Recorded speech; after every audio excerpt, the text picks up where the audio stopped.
Hello बच्चों, आज हम लोग पढ़ने वाले हैं सल्फर के अपरूप। ये हम लोग का लेक्चर नंबर 5 है। सबसे पहले देखेंगे सल्फर। तो सल्फर का संकेत होता है यस, और यस यानी सल्फर जो होता है वह कितने प्रकार के होते हैं आइए इस वीडियो में हम लोग देखते हैं। तो सल्फर के अपरूप, दो सल्फर के जो अपरूप होते हैं वह दो प्रकार के होते हैं। इसके दो प्रकार होते हैं, एक होता हम लोग का अल्फा सल्फर और एक होता हम लोग का बीटा सल्फर। तो हम लोग अल्फा सल्फर के बारे में जानेंगे कि अल्फा सल्फर है क्या। तो उसके बारे में कुछ ज़्यादा नहीं जानकारी प्राप्त करनी है, थोड़ा सा जानकारी प्राप्त करनी है। तो चलिए देखते हैं अल्फा सल्फर। तो अल्फा सल्फर जो होता है यह पीले रंग का होता है, यह पीले रंग का होता है।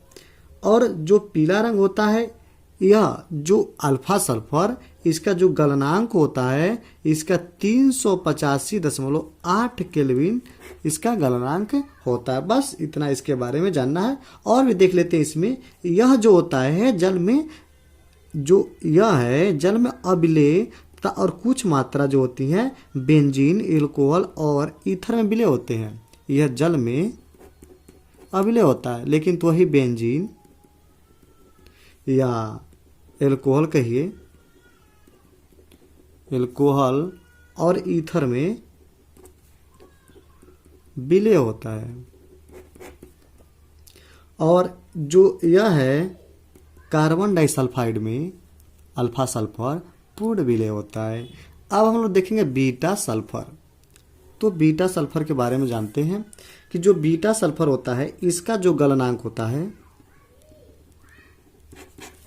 गलनांक 393 केल्विन का होता है।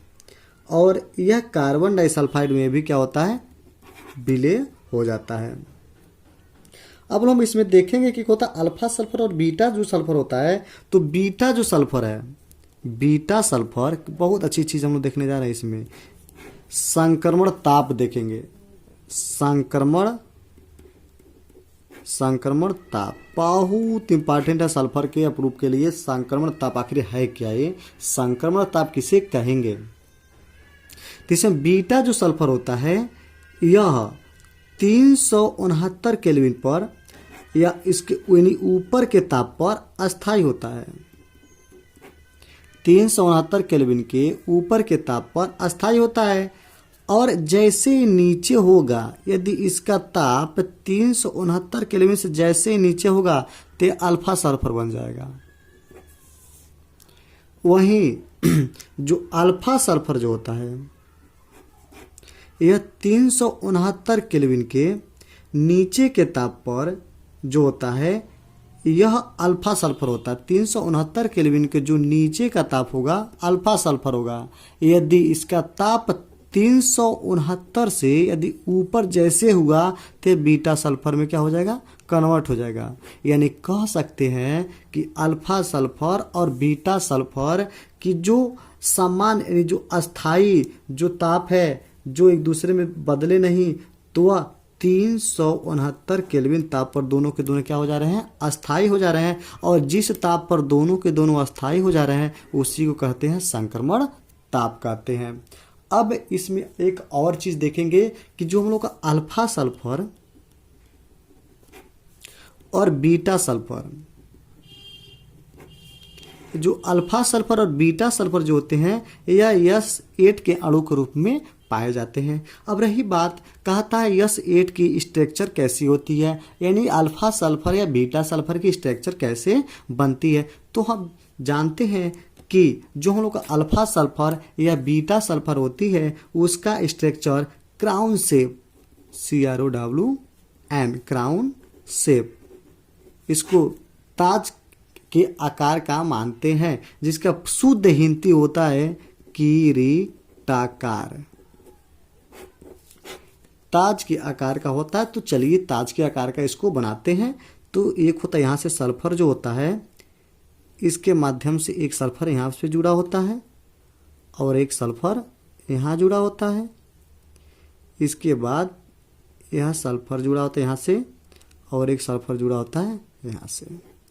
उसके बाद यहाँ से एक सल्फर यहाँ चला जाता है और एक सल्फर यहाँ पर, और एक सल्फर जो होता है यहाँ चला जाता है और एक सल्फर यहाँ पर ऐड हो जाता है ये सल्फर।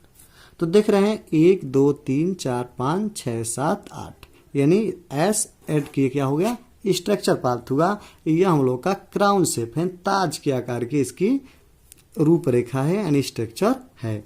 अब जो होता है यस 6 जो होता है यस 6, अब वो देखेंगे यक्स 6 का आकार कैसे होता है, उसको आइए से वीडियो के माध्यम से देख लेते हैं। तो S6 जो होता है, सल्फर 6 जो होता है यस 6, इसका आकार चेयर जैसे होता है। चेयर को हिंदी में कहते हैं कुर्सी, यानी कुर्सी को ऐसे लिखा जाता है कुर्सी। तो कुर्सी के आकार का यह होता है यस 6। तो कुर्सी कैसे बनता है आइए देखते हैं कि सल्फर जो होता है यह ऐसे बनता है और फिर से यही सल्फर इस सल्फर के साथ बनाता है और यह सल्फर ऐसे बनता है, यानी सिंगल बॉन्ड है, ध्यान दीजिएगा, यस बन जाता है। उसके बाद ये सल्फर यहाँ पर आता है और फिर से बन जाता है यहाँ पे सल्फर और ये सल्फर आकर यहाँ ऐड हो जाता है। तो 3 3 6 इसकी स्ट्रक्चर ऐसे बन जाती है। इसको कह सकते हैं इनकी बीच की दूरी जो होती है 205.7 पिकोमीटर होती है और इसकी बीच की दूरी होती है 204 पिकोमीटर। तो इसका सल्फर के अप्रूव उसका स्ट्रक्चर के बारे में जान लिए हम लोग। ये बहुत इंपॉर्टेंट दोनों के दोनों स्ट्रक्चर होते हैं और संक्रमण ताप भी बहुत इंपॉर्टेंट होता है। तो आप लोग अच्छे तरह से पढ़ लीजिएगा। आज के लिए बस इतना है। अब हम लोग मिलते हैं लेक्चर नंबर अगले में यानी 6 में। तब तक के लिए धन्यवाद।